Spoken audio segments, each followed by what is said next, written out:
صوموا لرؤيته وافطروا لرؤيته، چاند نظر آئے تو روزہ رکھو اور چاند نظر آئے تو عید مناؤ۔ یہ راستہ شریعت نے طے کیا ہے۔ دنیا جہان کی ٹیکنالوجی آسمانوں تک پہنچ جائے، حکم اللہ کے رسول کا ہی مانا جائے گا۔ جب تک چاند نظر نہیں آئے گا نہ روزہ رکھا جائے گا نہ عید منائی جائے۔ یہ راستہ ہے جو اللہ کے رسول نے دیا ہے، جو اللہ نے اپنے پیغمبر کی زبان سے یہ بات نکلوا دی ہے، اصول ہے، ضابطہ ہے۔ کوئی ادھر سے بول رہا ہے یہ بھی کوئی چاند ہے کہ رات 11 بجے نظر آیا، سبب کیا ہے؟ ہمیں ضابطے اور اصول یاد نہیں ہے میرے پیارے بھائیوں، آپ کو یاد ہونا چاہیے۔ سنن نبی داؤد کی روایت ہے، رسول اللہ صلی اللہ علیہ وسلم کے پاس ایک شخص آ گیا، کہا ہم نے چاند دیکھا ہے، روزہ رکھا ہوا تھا، آخر سحری بھی کی ہوگی، روزے رکھے ہوئے تڑوائے اور کہا آؤ نماز پڑھے۔ ہمیں ضابطہ یاد ہی نہیں رہتا۔ اور دوسری روایت کے الفاظ ہیں، ظہر کے بعد ایک شخص نے آگے کہا کہ میں نے چاند دیکھا ہے، آپ نے روزہ تڑوایا، کہا کل عید پڑھیں گے، کیونکہ عید جو ہے وہ سورج کے زائل ہونے زور سے پہلے پڑھ سکتے ہیں، کل عید پڑھیں گے، آج روزہ توڑ دو۔ ضابطہ وہ ہے جو اللہ کے رسول نے بیان کیا ہے۔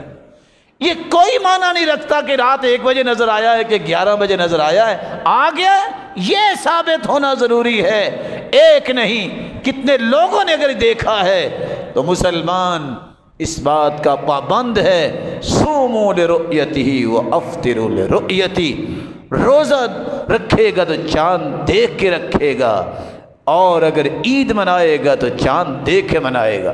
وہ شام کو نظر آ جائے، وہ 11 بجے نظر آئے، وہ سحری کو نظر آئے، اللہ کے رسول نے تو روزہ رکھا تڑوا دیا ہے۔ کس وجہ سے؟ ضابطہ یہ ہے۔ اپنے ضابطوں کی طرف نہ بجاؤ، بناوٹی ضابطہ نہیں بناتے، ہمیشہ بناوٹی ضابطوں کی طرف بندہ جاتا ہے جب قرآن و حدیث سے صحیح تعلیمات اس نے پڑھی نہیں ہوتی۔ رسول اللہ صلی اللہ علیہ وآلہ وسلم نے جس راستے کا تعین کیا ہے میرے پیارے بھائی، اس راستے کو ماننا چاہیے۔ اس لیے کبھی اس بات کی طرف توجہ نہ دیا کرے کہ روزہ رہ گئے اس کی قضائی دے، کوئی قضائی نہیں ہے، رائے نہیں ہے۔ اتنے مسلمان گواہی دے اور روزے کی قضائی ہو۔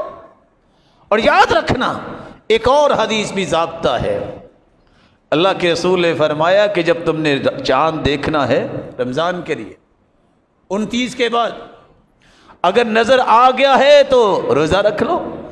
فَإِنْ غُمَّ عَلَيْكُمْ فَأَكْمِلُوا عِدَّةَ 30، اگر مطلع ابر آلود ہو، بادل ہے، نہیں پتہ چلا تو پھر 30 کی گنتی پوری کر لو، 30 کی گنتی پوری کرو۔ اگر کسی نے مطلع ابر آلود ہے، پتہ ہی کچھ نہیں ہے اور روزہ رکھا ہے تو یہ شک کے دن کا روزہ ہے۔ فَمَنْ صَامَ يَوْمَ الشَّكِّ فَقَدْ عَصَىٰ أَبَا الْقَاسِمِ، جس نے شک کے دن کا روزہ رکھا اس نے اللہ کے رسول کی نافرمانی کی۔ کس چیز کی قضائی ہے؟ رسول اکرم صلی اللہ علیہ وسلم نے جو ضابطہ دیا ہے یہ استقامت ہے۔ صوموا لرؤیتہ وافطروا لرؤیتہ، روزہ رکھا جائے تو چاند کو دیکھ کر، عید منائی جائے تو چاند کو دیکھ کر۔ اللہ ہمیں ان اصولوں کے اختیار کرنے کی توفیق دے جس کو شریعت نے پیش کیا ہے، جس کو اللہ کے پیارے پیغمبر نے پیش کیا ہے، جس کو اللہ جلال نے دین بنا کے ہم تک پہنچایا ہے۔